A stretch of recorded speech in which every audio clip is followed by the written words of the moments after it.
Howdy, my name is Claudio back to the channel. Same, if you ain't checked out my last video, make sure you go and do that. And if you ain't heard already, I post videos from between 7 at night to 11. I'm gonna be posting videos at nighttime for all the people that be getting back to the crib and be bored. You know what I'm saying?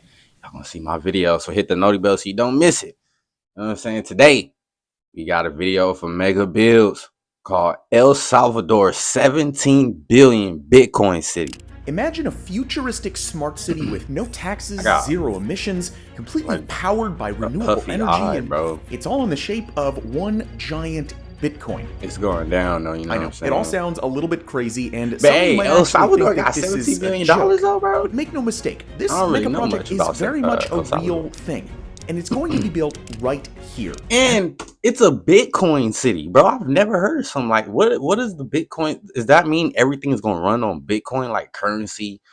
Like, yeah, currency, like pretty much, you know what I'm saying? Everything's going to be off of Bitcoin. That would be crazy, The base of a literal volcano. Crazy. That might be hard, though.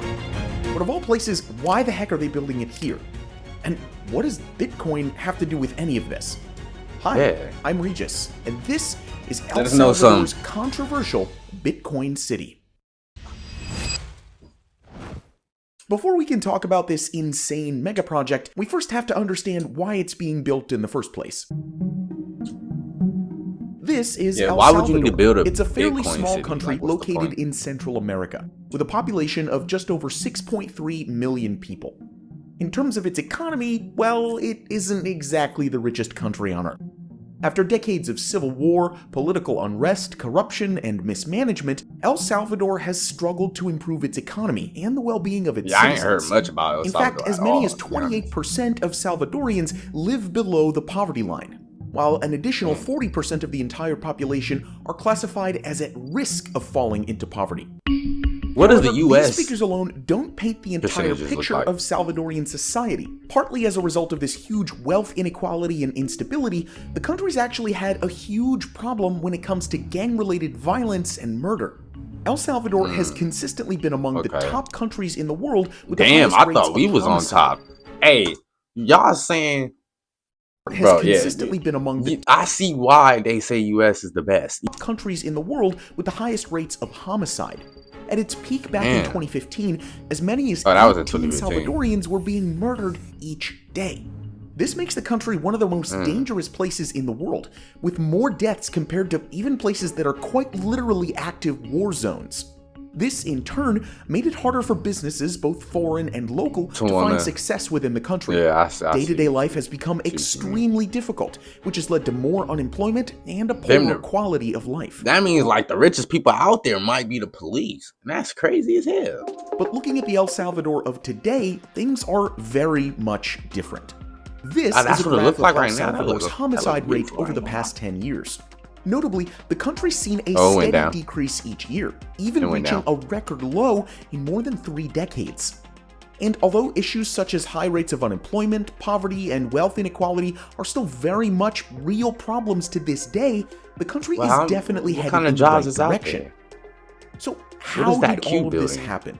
How did one of the most violent and dangerous countries on Earth suddenly become one of the safest countries in its region? Well, it's one of the safest now?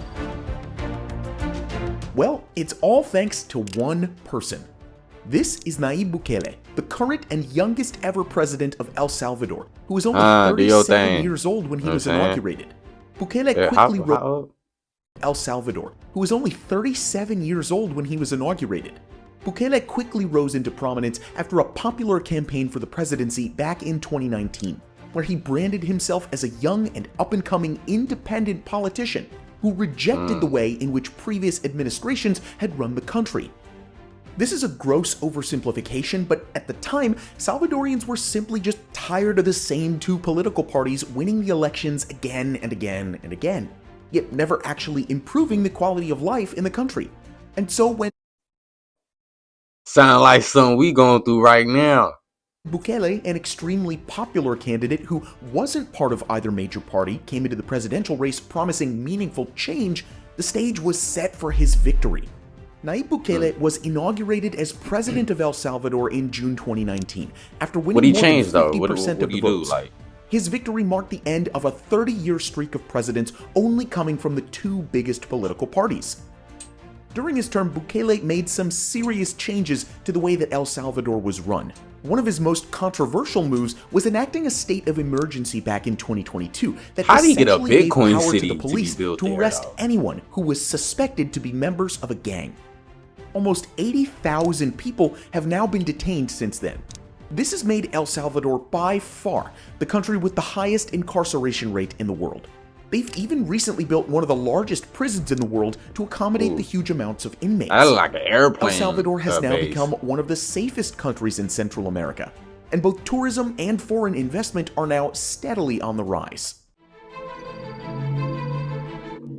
Bro, okay, so this president right here is a president that the U.S. need type shit. You know what I'm saying? In June 2021, El Salvador made headlines when it became the very first country in the world to adopt a cryptocurrency as one of its legal tenders.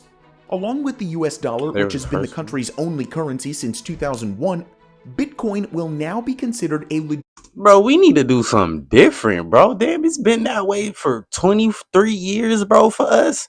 Yeah, we need something different, bro. You know what I'm saying? way to pay for any and all goods and services in the country. Pool.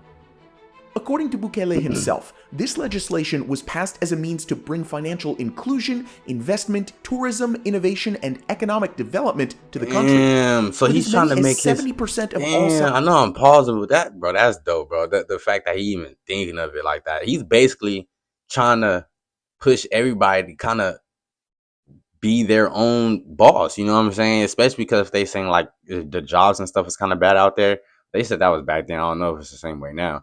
But Bitcoin, he's like, bro, if we can push people to do currency online, it'll push people to invest more. It'll push people to be their own. You know what I'm saying? He's trying to make sure everybody's free out there making their own money. And in turn of everybody being able to make their own money, he's going to make money off of that. Or like the government in general is going to make money off of it. You know what I'm saying? Not having more a people bank going to account. This new policy aims to bring financial services and financial literacy to the average citizen. Through the Bitcoin law, the country would also be using public funds to purchase Bitcoins as a form of investment. A total of 400 Bitcoins were bought by El Salvador the day before the law took into effect. This cost the country almost $21 million at the time. Dang. Although the motivations behind passing the law seem to be reasonable enough, the results and reactions to this implementation are mixed at best. For one, so they had the International Monetary Fund demanded El Salvador to reverse their adoption of the cryptocurrency, saying that there are large risks associated with the use of Bitcoin on financial stability, financial integrity, and consumer protection. In simpler terms, cryptocurrencies like Bitcoin are simply too volatile to be putting government funds into. Salvadorians themselves seem to be largely indifferent, if not outright disagreeing with the change, with as much as 70% of the population showing some distrust towards the country's adoption of Bitcoin. I mean, everybody's used to getting cash. Chivo, you know which El Salvador developed for Bitcoin adoption, and you gotta think about it, bro, because you know there's always pros and cons to everything. You know what I'm saying? It'll probably be easier to take people's money. It's probably easier to take people's money if it's Bitcoin, like, you know, if it's online currency. You know, it's probably gonna be a whole lot easier to steal money and stuff like that, you know what I mean? Or take extra money, you know what I'm saying, from like a bill or something like that. So I can see why people are so used to getting cash, you know what I'm saying? You know, like check stubs and all, you know what I mean? So if it changes, of course everybody's gonna be a little like, I don't know, you know what I mean? You can't blame them. By the population, despite a free $30 sign-up bonus. But I think it actually, despite all the uncertainty surrounding Bitcoin and its implications on a national level, Bukele seems not to be afraid at all about doubling down on his crypto dreams. It's now time to talk about Bitcoin City. Bro, if you want things to get better, you gotta do a big change, bro. You know what I'm saying? And Bitcoin City it seems like El Salvador president really city wants that'll be located in the southeastern region of El Salvador, known as La Unión. Not much is actually known about the city, but what we do know is that it will be in the shape of a giant circle, or a giant Bitcoin, considering the huge logo in the middle. What a creative idea, am I right? It'll have everything a normal city would typically have, including its own airport, and according to Bukele, all of this will be devoted to Bitcoin. We aren't really sure what exactly that means, but he probably means that the use of Bitcoin will be a huge selling point for the development, with most if not all transactions in the city being done through the digital currency. To entice potential investors, the city will also be a tax haven, meaning that there will be no income, property, procurement, and city taxes that'll be collected from its residents and see, that right there, I ain't gonna lie, that's already a great selling point. He's trying to make a change, bro. The only tax that will be in place in Bitcoin City will be VAT, which will then be used for the payment of bonds and the maintenance of the city. So this place would become a huge tax haven, with both residents and businesses pretty much paying no taxes. But what happens on the back end Additionally, of that, though? The government is also offering an easy path to citizenship for foreigners who would be willing to invest or donate Bitcoin into the project. Okay. Remember how we said at the start of this video that the city is going to be built right beside a volcano? Well, there's actually a reason for that. Bitcoin City will entirely be powered by geothermal energy, taking advantage of the nearby Concagua volcano, thereby making the entire thing run completely on clean and renewable. Nah, bro, we gotta give up, bro. This nigga is smart. This might be one of the best presidents we ever seen. Despite its benefits, geothermal energy on its own is known to have very high upfront costs. And the size of this mega project is actually pretty big considering what we know so far.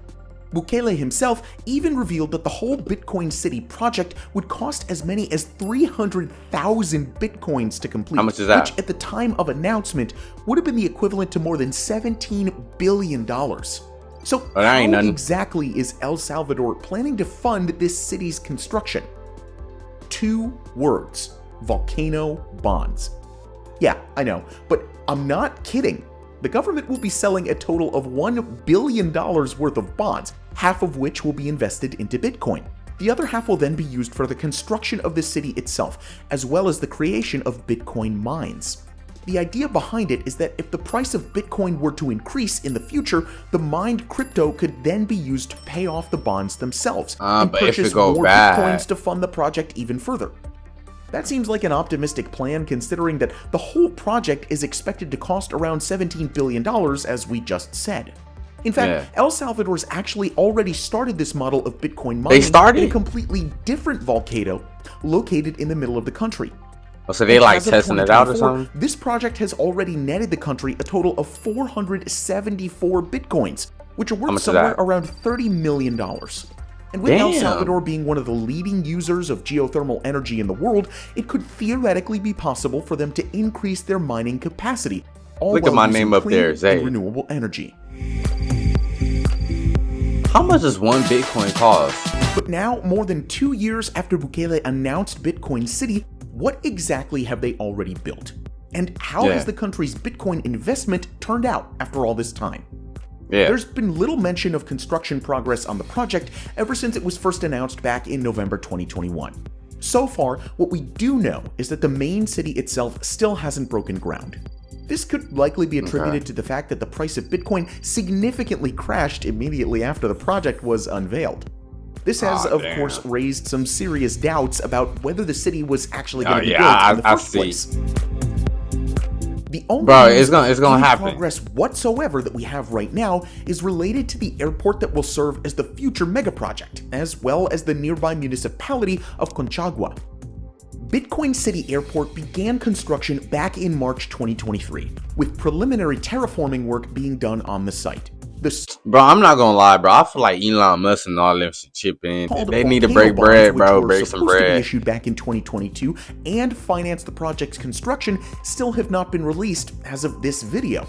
And despite it already receiving approval from the government, there still hasn't been any news at all surrounding when exactly this project is going to be carried out. But despite all these setbacks and uncertainty, there seems to be a glimmer of hope for Bukele's Bitcoin dream. The price of Bitcoin has actually reached a new all-time high over the past few months, meaning that all of the cryptocurrency El Salvador has been mining and saving up all this time has actually now started to turn a significant unrealized profit. Now as of July 2024, the value of the country's Bitcoin reserves are now worth at least $55 million more compared to their initial price. But to be honest, $55 million isn't actually all that much money for an entire country, if you think about it. So, but bro, what if it's happens successful, now? bro, No matter which side of the argument you're on, it's undeniable that El Salvador took a huge risk with their Bitcoin investments. And with Bukele just recently being re-elected president back in February 2024, it's safe to assume that Bitcoin and El Salvador will continue to be synonymous with each other over the coming years. Bro, you never know, bro. Y'all might all get rich from this Bitcoin investment, bro. He's trying, bro. He's trying to change the Turning a tide. profit You on know their what I'm saying? investments, it wouldn't be too crazy to think that we're gonna now start hearing more news about Bitcoin City. As for whether or not it'll be completed in the near future, well, only time will tell. Hey man, I can't, bro. Y'all leave a like if y'all want this to happen, bro. I want this to happen so bad, bro.